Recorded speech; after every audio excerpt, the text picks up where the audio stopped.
मी प्रभाग क्रमांक 10मधून प्रमधून डमधून ओबीसीमधून फॉर्म भरत आहे. अजय पांडुरंग इंगवले, शिवसेनेचा अधिकृत उमेदवार मी आज फॉर्म भरलेले आहे. प्रथमतः मी सर्व मला ज्यांनी सहकार्यांचे मी आभार मानतो. ज्यांनी मला संधी दिली माझ्या प्रभागाचा विकास करण्यासाठी, त्यांना मी सत्यशही करून मी आज इथं पुढे माझी वाटचाल चांगल्या पद्धतीने चालू करतो. काय प्रभागामध्ये अडचणी आहेत आणि या निवडणुकीमध्ये काय अजेंडा असणार आहे, कोणत्या मुख्य समस्या आपण सोडवणार आहात? आज प्रभागात समस्या भरपूर आहेत, कारण गेले 15 वर्ष काही प्रभाग झालेलंच नाही. आता इथून पुढे मला समस्या सोडवणं बरेच म्हणजे आता तिकडं उपनगर आलेलं आहे, तिथं आता मला एखादा नाट्यगृह म्हणा असं काहीतरी नवीन काहीतरी करणं मला डोक्यात प्लॅनिंग ही चालू आहे. गांधी मोठा प्रश्न आहे इथं. गांधी मैदान कुठंतरी चांगलं स्टेडियम होईल हे माझ्या डोक्यात आहे. अनेक प्रश्न गटर ड्रेनेज काही माझं काम चालूच आहे.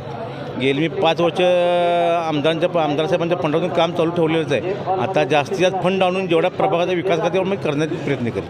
सध्या महायुतीतून अनेक उमेदवार नाराज झाल्याचं पाहायला मिळत आहे. त्यातून आपल्यावर एक विश्वास ठेवत शिवसेनेनं आपल्याला उमेदवारी जाहीर केला. विजय खेचून आणण्यासाठी नेमकं काय व्हिजन असणार आहे आपलं? विजय खेचून आणण्यासाठी 100% माझं म्हणजे केलेलं माझं गेले 10 वर्ष 13 वर्ष मी जे काम केलं ते जे प्रभात केलेले बघून मला ते माझी उमेदवार जाहीर केलेले आणि विजय आणणारच. त्यांच्या ज्या पक्षाने जेवढा विश्वास मला दाखवला आहे ते विजय मी ते खेचून आणणार विजय.